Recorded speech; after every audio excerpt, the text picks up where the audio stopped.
ಬಲೆ ಅಂದಗಾರ ಬಲೆ ಗುರುಕಾರ.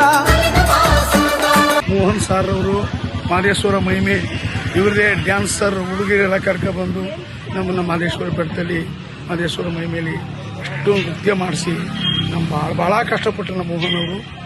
ಅಂದರೆ ದೇವರು ಅವ್ರ ಮಕ್ಕಳಿಗೆ ಆಯುಷ್ವರ್ಯ ಕೊಡಲಿ ಅಂತ ದೇವ್ರು ಕೇಳ್ತಾರೆ. ಮಾದೇಶ್ವರ ಬೆಟ್ಟದಲ್ಲಿ ನಾವಿದ್ದಂಥ ರೂಮ್ ಹತ್ರ 2 ಕತ್ತೆಗಳು ಮರಿ ಹಾಕಿದ್ವು. ದೀಪಾವಳಿ ತಿಂಗ ಪಾಪ ಮಳೆ ಬೇರೆ, ಆ ಮಳೆಲೇ ಮರಿ ಹಾಕ್ಬಿಟ್ಟವೆ.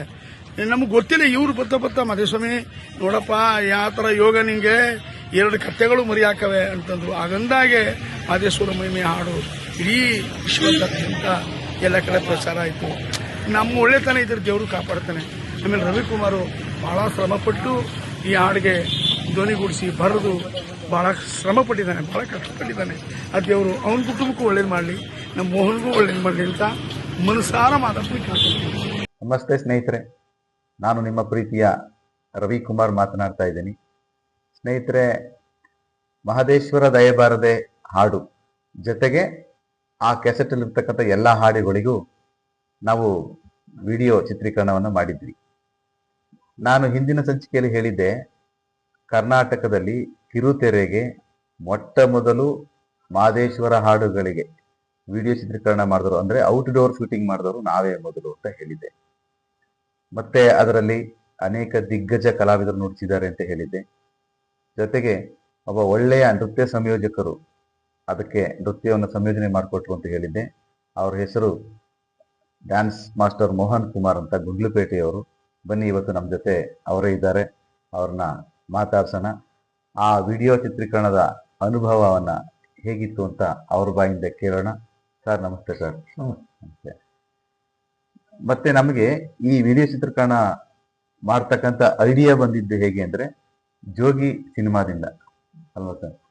ನಾವು ಆಡಿಯೋ ಮಾಡಿ ಆ ಕ್ಯಾಸೆಟ್ನಲ್ಲಿ ತುಂಬಾ ಪ್ರಚಾರನ ಪಡ್ಕೊಂಡಿದ್ವಿ, ಒಳ್ಳೆ ಹಾಡುಗಳು ತುಂಬಾ ಚೆನ್ನಾಗಿವೆ ಅಂತ.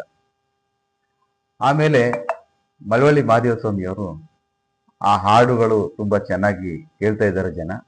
ಜೊತೆಗೆ ನಾವು ಕೂಡ ಜೋಗಿ ಸಿನಿಮಾದಲ್ಲಿ ನೋಡಿ ಮಹದೇಶ್ವರ ಬೆಟ್ಟದಲ್ಲಿ ಶೂಟಿಂಗ್ ಮಾಡಿದಾರಲ್ಲ, ಆ ರೀತಿ ನಾವು ಮಾಡ್ಬೋದಲ್ವಾ ಅಂತ ಕೇಳಿದ್ರು. ಮಾಡ್ಬೋದು ಅಣ್ಣ ಅಂತ ಹೇಳಿದ್ಮೇಲೆ ಅವರು ಹಾಗಾದ್ರೆ ಅದಕ್ಕೆ ಡ್ಯಾನ್ಸ್ ಎಲ್ಲ ಮಾಡ್ಬೇಕಲ್ಲ, ನಾನು ಹೇಗೆ ಅಂತ ಹೇಳಿ ನಾನು ಹೇಳಿದೆ, ಇಲ್ಲ ನನ್ನ ಸ್ನೇಹಿತರೊಬ್ಬರು ಇದ್ದಾರೆ ಗುಂಡ್ಲುಪೇಟೆಯವರು, ಡ್ಯಾನ್ಸ್ ಮಾಸ್ಟರ್ ಮೋಹನ್ ಸರ್ ಅಂತ, ಅವ್ರು ಬಂದು ನಿಮ್ಗೆಲ್ಲ ಹೇಳ್ಕೊಡ್ತಾರೆ, ಆ ರೀತಿ ಮಾಡಿದ್ರೆ ಸಾಕು ಅಂತ ಹೇಳಿದೆ. ಆಮೇಲೆ ಅವರನ್ನ ಕರೆದು, ಅಂದ್ರೆ ವಿಡಿಯೋ ಚಿತ್ರೀಕರಣ ಯಾಕೆ ಮಾಡಬೇಕು ಅಂತಂದ್ರೆ, ಮಲೆ ಮಹದೇಶ್ವರನ್ನ ಹಾಡಿನ ಮೂಲಕ ಜನಗಳಿಗೆ ತಲುಪಿಸಿದ್ವಿ. ಆದರೆ ಅಲ್ಲಿಯ ಸೌಂದರ್ಯ ಇದೆಯಲ್ಲ, ಆ ಬೆಟ್ಟದ ಸೌಂದರ್ಯ, ಆ 77 ಮಲೆಗಳ ಸೌಂದರ್ಯ, ಅದನ್ನ ಎಲ್ಲರೂ ಜಗತ್ತಿನ ಮೂಲೆ ಮೂಲೆಯಿಂದ ಬಂದು ಜನರು ನೋಡೋದಕ್ಕಾಗೋದಿಲ್ಲ. ಅವ್ರಿಗೆಲ್ಲ ಈ ಸೌಂದರ್ಯ ತಲುಪಿಸ್ಬೇಕು ಅಂತ ಆ ಐಡಿಯಾ ಬಂತು ಡಾಕ್ಟರ್ ಮಳವಳ್ಳಿ ಮಹದೇಸ್ವಾಮಿ ಅವರ ಮನಸ್ಸಿನಲ್ಲಿ. ಅದನ್ನ ನನಗೆ ಹೇಳಿದ್ರು. ನಾನು ಆ ನಂತರ ಆಯಿತು ಅಂತ ಹೇಳಿ ಕ್ಯಾಮ್ರಾ ಬುಕ್ ಮಾಡಿದ್ವಿ. ಧರ್ಮೇಂದ್ರ ಅಂತ ಕ್ಯಾಮ್ರಾಮನ್ ಬೆಂಗಳೂರಿಂದ, ಮತ್ತೆ ಮೇಕಪ್ ಮನ್ನ ಬುಕ್ ಮಾಡಿದ್ವಿ, ಮನೀಶ್ ಅಂತ. ಹಾಗೆ ಡ್ಯಾನ್ಸ್ ಮಾಸ್ಟರ್ ಮೋಹನ್ ಸರ್ನ ಮೀಟ್ ಮಾಡಿದೆ. ಅವರನ್ನ ಕರೆದು ಇದಕ್ಕೆ ನೀವು ಕೋರಿಯೋಗ್ರಾಫ್ ಮಾಡಬೇಕು ಅಂತ ಕೇಳ್ಕೊಂಡೆ. ಸರಿ, ಎಲ್ಲರೂ ಬಂದು ಬೆಟ್ಟದಲ್ಲಿ, ಅದು ದೀಪಾವಳಿ ಜಾತ್ರೆ ಸಂದರ್ಭ, ಯಾಕೆಂತಂದ್ರೆ ಜಾತ್ರೆಯ ಜನರನ್ನೆಲ್ಲ ನಾವು ಚಿತ್ರೀಕರಣ ಮಾಡಬೇಕು ಅಂತೇಳಿ ನಾವು ಅಂದ್ಕೊಂಡಿದ್ವಿ. ಹಾಗಾಗಿ ಅವ್ರನ್ನ ಬೆಟ್ಟಕ್ಕೆ ಕರ್ಕೊಂಡು ಬಂದು ಎಲ್ಲರನ್ನೂ ಕೂಡ ಬಂದ ಮೇಲೆ ಹೇಗಿತ್ತು ಆ ಒಂದು ಸನ್ನಿವೇಶ, ಆ ಸಂದರ್ಭ ಅನ್ನೋದ್ರ ಬಗ್ಗೆ ಈಗ ಮೋಹನ್ ಸರ್ ಮಾತನಾಡ್ತಾರೆ. ನಾವು ತುಂಬಾ ಖುಷಿಯಿಂದ ಮಲೆ ಮಹದೇಶ್ವರ ಬೆಟ್ಟದಲ್ಲಿ ಚಿತ್ರೀಕರಣ ಮಾಡ್ತಾ ಇದ್ದೇವೆ. ನನ್ನ ಮೊದಲನೇ ಪ್ರಯತ್ನ. ನಾನು ಬೆಂಗಳೂರಲ್ಲಿ ಸಾಕಷ್ಟು ಅವಕಾಶಗಳಿಗಾಗಿ ಹುಡುಕಾಡಿದೆ, ಎಲ್ಲೂ ಸಿಕ್ಕಲಿಲ್ಲ. ಮೊದಲಿಗೆ ಆ ಸದಾವಕಾಶನ ಕಲ್ಪಿಸಿಕೊಟ್ಟವರು ನಮ್ಮ ರವಿಕುಮಾರ್ ಸರ್. ಅದು ಮಲೆ ಮಹದೇಶ್ವರ ಸನ್ನಿಧಿಲಿ ಸುಮಾರು 4ರಿಂದ 5 ಹಾಡುಗಳಿಗೆ ನೀವು ನೃತ್ಯ ಸಂಯೋಜನೆ ಮಾಡಬೇಕು ಅಂತ ಕೇಳ್ಕೊಂಡ್ರು. ಬಹಳ ಖುಷಿ ಆಯ್ತು. ಯಾಕೆಂದ್ರೆ ಆಗ ಜೋಗಿ ಸಿನಿಮಾ ರಿಲೀಸ್ ಆಗಿ ಆ ಹಾಡು ರಾಜ್ಯದಾದ್ಯಂತ ತುಂಬಾ ಹೆಸರುವಾಸಿಯಾಗಿತ್ತು. ಆ ಸ್ಥಳದಲ್ಲಿ ನಾನು ನೃತ್ಯ ಸಂಯೋಜನೆ ಮಾಡ್ಬೇಕಲ್ಲ, ತುಂಬಾ ಖುಷಿ ಆಯ್ತು. ಅವಕಾಶಕ್ಕಾಗಿ ರವಿಕುಮಾರ್ ಸರ್ಗೆ ತುಂಬಾ ಧನ್ಯವಾದಗಳು. Thank you sir. ಹಾಗೆ ಸುಮಾರು 18 ನೃತ್ಯ ಕಲಾವಿದರನ್ನ, ಆಗ ಹಾಡು ತುಂಬಾ ಫೇಮಸ್ ಇತ್ತು. ಎಲ್ಲ ಹಾಡುಗಳು ಬಹಳ ರಾಜ್ಯದಾದ್ಯಂತ ಹೆಸರು ಮಾಡಿದ್ದಂತ ಕ್ಯಾಸೆಟ್ ಅದು. ಆ ಹಾಡುಗಳು ಎಲ್ಲರ ಬಾಯಲ್ಲೂ ಇತ್ತು. ಅದಕ್ಕೆ ನನಗೆ ನೃತ್ಯ ಸಂಯೋಜನೆ ಮಾಡೋಕ್ಕೆ ತುಂಬಾ ದಿನ ಬೇಕಾಗಿರ್ಲಿಲ್ಲ. ಸುಮಾರು ಒಂದ್ 2-3 ದಿನದಲ್ಲಿ ಪ್ರಾಕ್ಟೀಸ್ ಮಾಡ್ಕೊಂಡು 18 ಜನ ನೃತ್ಯ ಕಲಾವಿದರೊಂದಿಗೆ ಬೆಟ್ಟಕ್ಕೆ ತಲುಪಿದ್ವಿ.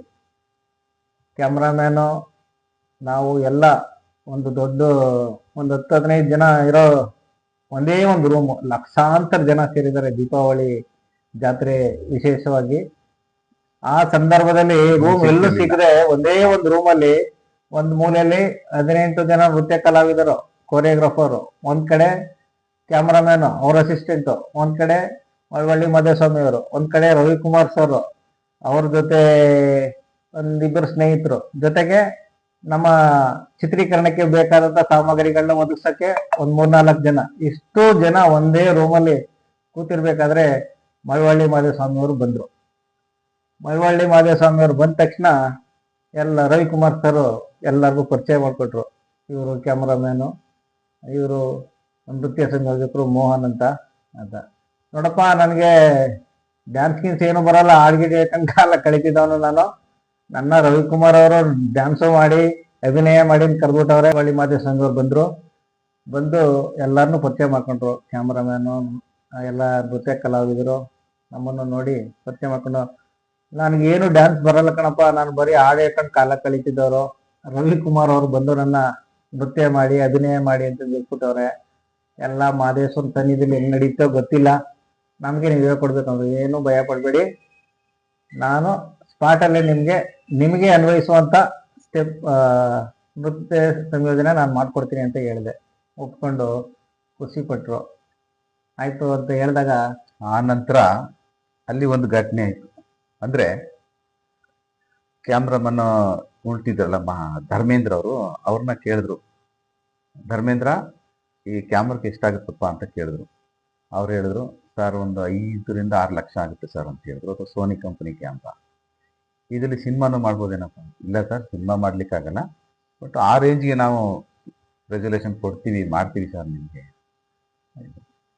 ಸರಿ, ಅಲ್ಲಪ್ಪ ಇದು 5-6 ಲಕ್ಷ ಅಂತಿರಲ್ಲ, ಈ ಜಾತ್ರಾ ಸಂದರ್ಭದಲ್ಲಿ ನಾವು ಶೂಟಿಂಗ್ ಮಾಡ್ತೀವಲ್ಲ, ಇದು ಯಾರಾದ್ರೂ ತಳ್ಳಿ ನೂಕಿ ಬಿದ್ದೋದ್ರೆ ಏನು ಮಾಡೋದು, ಏನು ಕತೆ ಅಂತ ಕೇಳಿದ್ರು. ಆವಾಗ, ಸರ್ ನಿಮ್ಮ ಹೆಸರಲ್ಲೆಲ್ಲ ಸರ್ ಕ್ಯಾಮ್ರಾ ಬುಕ್ ಆಗಿರೋದು, ಶೂಟಿಂಗ್ ನಡೆಯೋದು ನಿಮ್ಮ ಹೆಸರಲ್ಲಲ್ವ ಸರ್, ಅದಕ್ಕೆ ನೀವು ಜವಾಬ್ದಾರರು ಸರ್ ಅಂತ ಅವ್ರು ಹೇಳಿದ್ರು. ಹೇಳಿದ ತಕ್ಷಣ ಅಣ್ಣ ಒಂದು ನಿಮಿಷ ಹಂಗೆ ಸ್ಟಿಲ್ ಆದರು. ಹೌದು. ಆಮೇಲೆ ಅವ್ರ ಮನಸ್ಲಿ, ಏನಪ್ಪ ನಾನು ಹಾಡ್ಕೊಂಡು ಮಾದೇಶ್ವರರ ಹೆಸರು ಹೇಳ್ಕೊಂಡು ನಾನು ಜೀವನ ಮಾಡ್ತಾ ಇದ್ದೀನಿ, ಇದಕ್ಕೆ 5-6 ಲಕ್ಷ ಅಂದರೆ ಏನಾದರೂ ಇದಕ್ಕೆ ಎಡವಟ್ಟಾದರೆ ನಾನೇನು ಮಾಡಲಿ? ರವಿ, ಒಂದು ಕೆಲಸ ಮಾಡಿ, ಈಗೆಲ್ಲ ಊಟ ಮಾಡಿದ್ದೀವಿ, ಈಗೆಲ್ಲ ಮಲಗಿ, ಬೆಳಗ್ಗೆ ಎದ್ದು ಎಲ್ಲ ಸ್ನಾನ ಮಾಡಿ ಸ್ವಾಮಿ ದರ್ಶನ ಮಾಡ್ಕೊಳ್ಳಿ, ದರ್ಶನ ಮಾಡಿಸ್ತೀನಿ, ತಿಂಡಿ ಕೊಡಿಸ್ತೀನಿ, ಆ ನಂತರ ಎಲ್ಲರೂ ಹೊರಟು ಬಿಡಪ್ಪ, ಇವರೆಲ್ಲರನ್ನೂ ಕಳಿಸ್ಬಿಡಪ್ಪ, ಕ್ಯಾಮ್ರಾದವರು ಬೆಂಗಳೂರಿಗೆ, ಇವ್ರು ಗುಂಡ್ಲುಪೇಟೆಗೆ ಡ್ಯಾನ್ಸ್ ಮಾಡ್ತಾರೆ, ಎಲ್ಲರನ್ನೂ ಕಳಿಸ್ಬಿಡಪ್ಪ, ಶೂಟಿಂಗ್ ಬೇಡ. ಎಲ್ಲರೂ ಅಷ್ಟೊತ್ತಿಗೆ ಊಟ ಮಾಡಿ ಮಲಗಿದಂಥ ನಮ್ಮ ಡ್ಯಾನ್ಸರ್ಸು ಚೆಕ್ ಅಂತ ಎದ್ದು ಕೂತ್ಕೊಂಡ್ರು. ಎಲ್ಲರಿಗೂ ಶಾಕಿಂಗ್ ನ್ಯೂಸ್ ಇದು. ಇದೇನಿದು, ನಾವು ಮೊಟ್ಟ ಮೊದಲು ಮಾದೇಶ್ವರನ ಸನ್ನಿಧಿಯಲ್ಲಿ ಡ್ಯಾನ್ಸ್ ಮಾಡಬೇಕು ಅಂತ ಬಂದಿದ್ದೀವಿ, ಇವ್ರು ಇದ್ದಕ್ಕಿದ್ದಾಗ ಶೂಟಿಂಗ್ ಕ್ಯಾನ್ಸಲ್ ಅಂತವ್ರಲ್ಲ ಅಂತ ಅವರು. ಜೊತೆಗೆ ನನಗೆ ಅಯ್ಯೋ ನಾನು ಕರೆದು ಬಿಟ್ಟಿದ್ದೀನಿ ಡ್ಯಾನ್ಸ್ ಮಾಸ್ಟರ್ನ, ಕ್ಯಾಮ್ರಾಮನ್ ಅವ್ರನ್ನ, ಮೇಕಪ್ ಅವ್ರನ್ನ, ಎಲ್ಲರನ್ನೂ ಕರೆದಿದ್ದೀನಿ. ಎಲ್ಲರಿಗೂ ನಾನೇನಂತ ಆನ್ಸರ್ ಮಾಡಬೇಕು, ಬೆಳಿಗ್ಗೆ ಹೋಗಿದ್ದು ಸುಮ್ಮನೆ ಹೋಗಲ್ವಲ್ಲ ಅಂತ ನನಗೆ. ಎಲ್ಲರಿಗೂ ಶಾಕಿಂಗ್ ನ್ಯೂಸು. ಮಲಗಿದ್ರು ನಿದ್ರೆ ಬರ್ತಾ ಇಲ್ಲ, ಯಾರು ನಿದ್ರೆ ಬರ್ತಾ, ಯಾಕೆಂದ್ರೆ ನಾನು ಬೆಳಿಗ್ಗೆ ಎದ್ದು ಏನು ಹೇಳಬೇಕು ಇವ್ರಿಗೆಲ್ಲರಿಗೂ, ಹೇಗೆ ಉತ್ತರ ಕೊಡಬೇಕು ಅಂತ ಒಂದು ಇವ್ರಿಗೆ ಅವ್ರ ಕಷ್ಟ ಅವ್ರ ಬಾಯಲ್ಲೇ ಕೇಳಿ. ಮಲ್ಕೋತಾ ಇದ್ದೀವಿ, ನಿದ್ರೆ ಬರ್ತಾ ಇಲ್ಲ. ಕ್ಯಾಮ್ರಾಮ್ಯಾನು ಪಾಪ ಅವ್ರಿಗೂ ನಿದ್ರೆ ಬರ್ತಾ ಇಲ್ಲ, ಕೂತ್ಕೊಂಡ್ರು. ಹಿಂಗೆ ಕಣ್ಣು ಮುಚ್ಚಿದ್ವಿ, ಮತ್ತೆ ಕಣ್ಬಿಟ್ರೆ 3 ಗಂಟೆ ಆಗಿದೆ. 3 ಗಂಟೆ ಆಗಿತ್ತು. ಅವರು ಕ್ಯಾಮ್ರಾಮನ್ ಕೇಳಿದೆ, ಸರ್ ಹೊರಗಡೆ ಹೋಗಿ ಟೀ ಕುಡ್ಕೊಬರೋಣ ಅಂತ. ನಾನು ರವಿಕುಮಾರ್ ಸರ್ನ ಹೇಳಿಸ್ದೆ, ಸರ್ ಇನ್ನೂ ಟೈಮ್ ಆಗಿಲ್ಲ, ಬೆಳಿಗ್ಗೆ ದರ್ಶನ ಮಾಡ್ಕೊಂಡು ಹೋಗೋರಿ ಇರಿ ಸರ್ ಅಂದರು. ಇಲ್ಲ ಸರ್, ಟೀ ಕುಡ್ಕೊಬರ್ತೀವಿ. ಸರಿ ಸರ್ ಹೋಗಿ ಅಂದು. ನಾನು ಬರಲ್ಲ, ಹೋಗಿ ಅದು ಬಾಗಿಲು ತಗೊಂಡು ಹೊರಗಡೆ ಹೋದ್ವಿ. ಹೋಗಿ 2 ನಿಮಿಷಕ್ಕೆ ಸರ್ರಂತ ಹೊರಗಡೆ ಬಂದೆ. ವಾಪಸ್ ಬಂದ್ರಿ? ಬಂದು ಸರ್ ರವಿಕುಮಾರ್ ಸರ್ ತರಹದ ಎದ್ದು ಕೂತ್ಕೊಂಡ್ರು. ಸರ್ ಏನಾಯ್ತು, ಏನು ಸರ್? ಸರ್ ಬನ್ನಿ ಸರ್. ಅದು ಸರ್ ಯಾಕೆ ಯಾಕೆ ಯಾಕೆ ತುಂಬ ಗಾಬರಿ ಅದು. ಮಳವಳ್ಳಿ ಮಧುಸ್ವಾಮಿ ಸರ್ನ ಹೇಳ್ತಿತ್ತು ಸರ್. ಅವರು ಯಾಕಪ್ಪ ಏನಾಯ್ತು ಅಂತ ಅವರು ಎದ್ರು. ತಕ್ಷಣ ಬನ್ನಿ ಅಂತ ಹೋದ್ರು. ಅಲ್ಲಿ ಏನು ನಡೆದಿತ್ತು ಅಂದರೆ, ನಾವು ಬಾಗಿಲು ತಗೊಂಡು ಹೋದ ತಕ್ಷಣ ಫಸ್ಟ್ ಫ್ಲೋರಲ್ಲಿ ನಮ್ಮ ರೂಮ್ ಇದ್ದಿದ್ದು. ಆ ಫಸ್ಟ್ ಫ್ಲೋರಲ್ಲಿ ಮೆಟ್ಲಲ್ಲಿ 2 ಕತ್ತೆಗಳು ಮರಿ ಹಾಕ್ಬಿಟ್ಟಿವೆ. ಮೆಟ್ಲಲ್ಲೇ. ನಾವು ಕೆಳಗಡೆ ಹೋಗಕ್ಕೆ ಸ್ಥಳನೇ ಇಲ್ಲ. ಎದುರಿ ಲಕ್ಷಾಂತರ ಜನ ಭಕ್ತರು ಇರೋದ್ರಿಂದ ಎಲ್ಲ ರಸ್ತೆಯಲ್ಲೇ ಮಲಗಿದ್ದಾರೆ. ನಮ್ಮ ರೂಮ್ ಮುಂದೆ ಎಲ್ಲ ಮಲಗಿದ್ದಾರೆ. ಒಬ್ಬ ಅಜ್ಜಿ ಎದ್ದು ಹೇಳಿದ್ರು, ಯಾರಪ್ಪ ಈ ರೂಮಲ್ಲಿ ವಾಸವಾಗಿರೋರು? ಲಕ್ಷ್ಮಿ ನಿಮ್ಮ ಬಾಗಲ್ನ ಒದ್ಕೊಂಡು ಮಲಗಿದಾಳೆ ನೋಡಪ್ಪ ಅಂತಂದ್ರು. ನಾನು ಏನು ಹಿಂಗಂತಿದ್ದಾರೆ ಅಂದ್ರೆ, ಯಾಕಮ್ಮ ಹಿಂಗೆ ಹೇಳ್ತಿದ್ದೀರಿ ಅಂತ ಕೇಳಿದೆ. ನೋಡಪ್ಪ, ಕತ್ತೆ ಲಕ್ಷ್ಮಿ ಇದ್ದಂಗೆ ನಿಮ್ಮ ರೂಮಲ್ಲಿ ಮರಿ ಹಾಕೊಂಡು ಮಲಗಿದಾಳೆ ನೋಡಪ್ಪ ಅಂದ್ರು.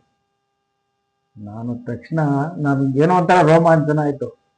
ಇವರು ಬಂದು ನನಗೆ ಹೇಳಿದ್ರು, ಬಟ್ ನಾನು ಅದನ್ನ ಏನಂತ ನನಗೇನು ಅನ್ಸ್ಲಿಲ್ಲ. ಆದ್ರೆ ಅವ್ರಿಗೆ ಹೇಳ್ಬೇಕು ಎಬ್ಬಿಸಿ ಅಂತ ಹೇಳಿದ್ರು. ಅವ್ರನ್ನ ಎಬ್ಬಿಸ್ತೀನಿ. ಅವ್ರಿಗೆ ಹೇಳಿದ ತಕ್ಷಣ ಹೊರಗಡೆ ಬಂದು ನೋಡಿದ್ರು. ನೋಡ್ಬಿಟ್ಟು ಒಳಗಡೆ ಬಂದು, ರವಿ ಆಯ್ತು, ಅವ್ರ ಮನಸ್ಸಲ್ಲಿ ಏನು ಬಂತು ಅವ್ರ ನಂಬಿಕೆ. ಅವ್ರು ಏನು ಮಾಡಿದ್ರು, ರವಿ ಆಯ್ತು ಶೂಟಿಂಗ್ ಮಾಡೋಣ, ಎಲ್ಲರೂ ಎದ್ದೇಳಿ, ಎದ್ದು ಬೇಗ ಸ್ನಾನ ಮಾಡಿ ರೆಡಿಯಾಗಿ ಎಷ್ಟು ಗಂಟೆಗೆ ಬರಬೇಕು ಲೊಕೇಶನ್ಗೆ, ಶೂಟಿಂಗ್ ಸ್ಪಾಟ್ಗೆ. ಎಲ್ಲರೂ ಅಲ್ಲಿ 5:15 ಇರಬೇಕು ಶೂಟಿಂಗ್ ಸ್ಪಾಟ್ಗೆ. ಎಲ್ಲರೂ ಎಬ್ಬಿಸ್ಬಿಟ್ರು. ಆ ನಂತರ ಎಲ್ಲರೂ ನೋಡಿ, ನನಗೆ ಹೇಳಿದ್ರಲ್ಲ ಅಜ್ಜಿ, ಮಳವಳ್ಳಿ ಮಹದೇವಸ್ವಾಮಿ ಅವರು ಹೊರಗಡೆ ಬಂದ ತಕ್ಷಣ ಟಕ್ಕಂತ ಗುರ್ತಿಡಿದ್ರು. ಓ, ಮಳವಳ್ಳಿ ಮಹದೇವಸ್ವಾಮಿ ಬಪ್ಪ, ಲಕ್ಷ್ಮಿ ನಿನ್ನ ಒದ್ಕೊಂಡ್ ಮಲ್ಗಳೆ ನೋಡಿ ಅಂತ ಆ ಅಮ್ಮ ನಮ್ಗೆ ಹೇಳಿದ ಮಾತನ್ನೇ ಅವ್ರಿಗೆ ನೇರವಾಗಿ ಹೇಳಿದ್ರು. ಆ ಅಮ್ಮ ಯಾರು ಏನು ಅಂತ ಗೊತ್ತಿಲ್ಲ. ಅವ್ರು ಹೇಳಿದ ತಕ್ಷಣ, ಹೌದಾ ತಾಯಿ, ನಿಜವಾ?